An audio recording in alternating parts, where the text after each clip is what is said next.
శ్రీగురుభ్యో నమః. నారాయణం నమస్కృత్య నరం చైవ నరోత్తమం దేవీం సరస్వతీం వ్యాసం తతో జయముదీరయేత్. ఆదౌ దేవకీదేవి గర్భజననం గోపీగృహే వర్ధనం మాయాపూతన జీవితాపహరణం గోవర్ధనోద్ధారణం కంసచ్ఛేదన కౌరవాదిహననం కుంతీసుతాన్ పాలనం ఏతద్భాగవతం పురాణకహితం శ్రీకృష్ణ లీలామృతం. ఓం క్లీం శ్రీకృష్ణాయ గోవిందాయ గోపిజనవల్లభాయ నమః.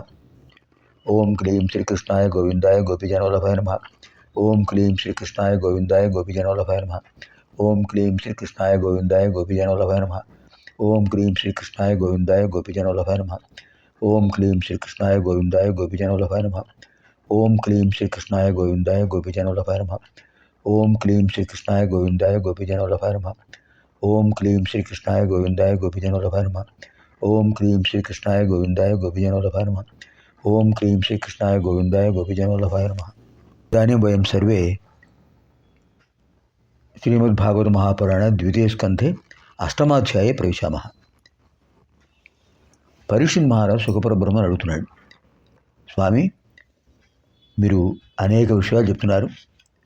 శ్రీమన్నారాయణ బ్రహ్మదేవుడు చెప్పిన విషయాలు, బ్రహ్మదేవుడు నారదుల వారు చెప్పిన విషయాలు, నారదుల వారు మీ తండ్రి గారికి చెప్పిన విషయాలు, మీ తండ్రి గారిని మీరు తెలుసుకున్న విషయాలు అవన్నీ నాకు చెప్పారు. కానీ నాకు ఇంకా కొన్ని సందేహాలు ఉన్నాయి. స్థావర జంగమ సృష్టి ఎలా జరిగింది? స్థావరములు అంటే ఏమిటి? స్థిరంగా ఉండేవి. చెట్లు పుట్టలు అవి కదలవు కదా. అవి జంగమములు అంటే కదులుతూ ఉండేవి. మానవులు, మానవేతర జీవులు, ఇవన్నీ ఎలా ఏర్పడ్డాయి? కాలం ఏమిటి? కాలస్వరూపం ఏమిటి? తర్వాత కర్మ పరిపక్వం అంటే ఏమిటి? కర్మ పరిపక్వత అంటారు. అదేమిటి? కర్మ అంటే ఏమిటి? కర్మ పరిపక్వత అంటే ఏంటి? బ్రహ్మాండం యొక్క వైశాల్యం ఎంత? ఇంకా సామాన్య జీవులు ధర్మాలు ఏమిటి? ఇవన్నీ అడిగారు. సుఖపరబ్రహ్మ చెప్తున్నాడు, నాయన తెలుసుకోవాల్సిన విషయాలు చాలా ఉన్నాయి. సత్యం జ్ఞానం అనంతం బ్రహ్మ. సత్యం జ్ఞానం అనంతం బ్రహ్మ. పరబ్రహ్మతత్వం అనంతమే, సత్యము అనంతమే, జ్ఞానము అనంతమే. అది ఒక సింధువు, ఒక సాగరం. ఎంత తెలుసుకున్నా ఇంకా తెలుసుకోవాల్సింది ఉంటుంది. మనకు తెలిసింది ఒక బిందువు, అయినా తెలుసుకోవాలనుకుంటున్నావు, చాలా మంచిది. జిజ్ఞాస భగవంతుడి యొక్క రూపం. జ్ఞాతం ఇచ్ఛా జిజ్ఞాస. తెలుసుకోవాలనే కోరిక ఎవరికి ఉంటుందో వాళ్ళు అన్నీ తెలుసుకోవడానికి ప్రయత్నం చేస్తారు, అడిగి తెలుసుకుంటారు. అటువంటి జిజ్ఞాస నీలో ఉంది. శ్రీ మహావిష్ణువు చేత రక్షించబడిన వాడు కనుక నీకు ఆ జిజ్ఞాస ఏర్పడింది. ప్రకృతిలో సంక్షోభం ఏర్పడినప్పుడు, అంటే ఒకదానికొకటి సంఘర్షణ ఏర్పడినప్పుడు అనేక రూపాలు వస్తుంటాయి. పంచభూతాల్లో పృథ్వీ తేజ వాయువు ఆకాశాల్లో సంఘర్షణ ఏర్పడుతుంది. సంఘర్షణ ఏర్పడినప్పుడు విశేషమైన రూపాలన్నీ వస్తుంటాయి. గుణాలు, తత్వాలు.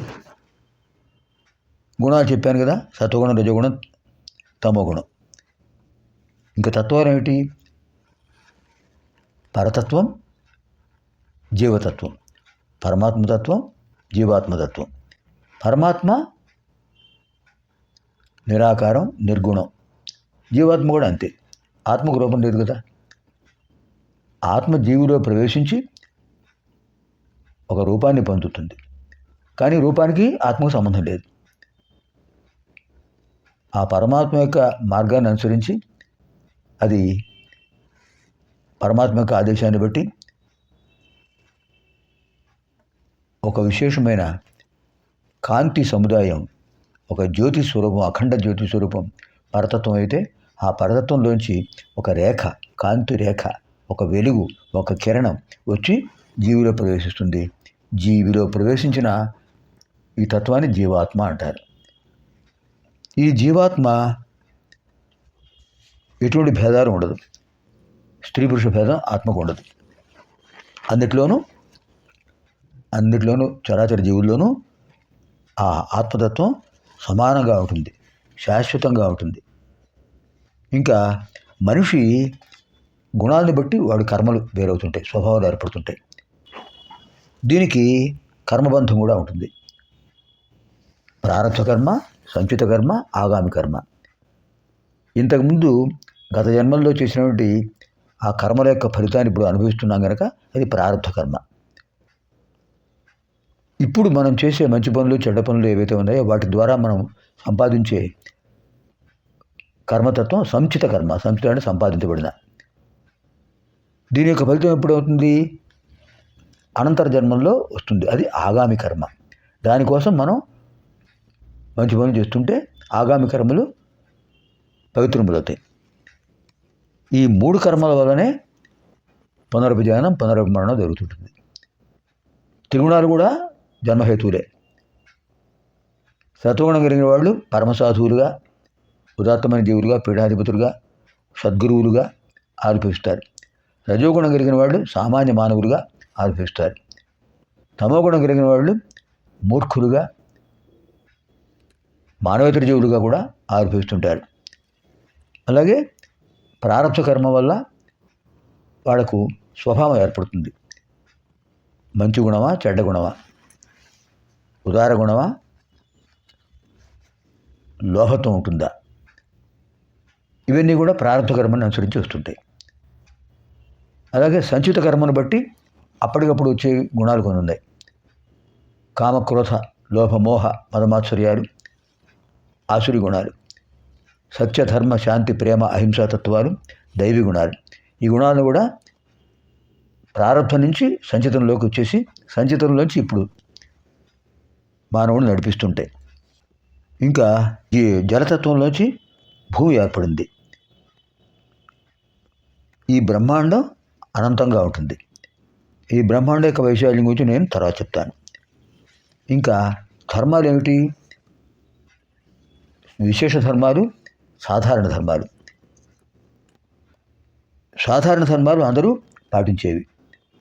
విశేష ధర్మాలు యోగులు, సిద్ధులు, ఋషులు వాళ్ళు పాటించేవి విశేష ధర్మాలు. వీటి వల్ల విశేషమైన తత్వం ఏర్పడుతుంటుంది. అంతేకాదు, భగవంతుడు అక్కడే మాయకు అధీశుడు, మాయకు అధిపతి. మిగిలిన వాళ్ళందరూ కూడా మాయకు అధీనులు. అందరికీ ఆయుర్దాయం ఉంది. బ్రహ్మదేవుడు కూడా ఆయుర్దాయం ఉంది. అందుకనే సంకల్పంలో చెప్తుంటాం, అద్య బ్రహ్మణ ద్వితీయ పరార్థే అని చెప్తాం.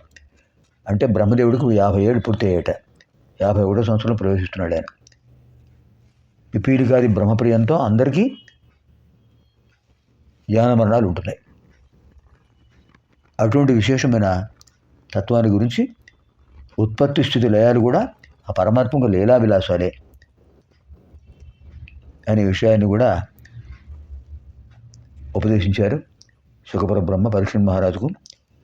ఇంకా భూ వైశాల్యం, సప్తసాగరాలు, వీటి గురించి మనం తర్వాత తెలుసుకుందాం.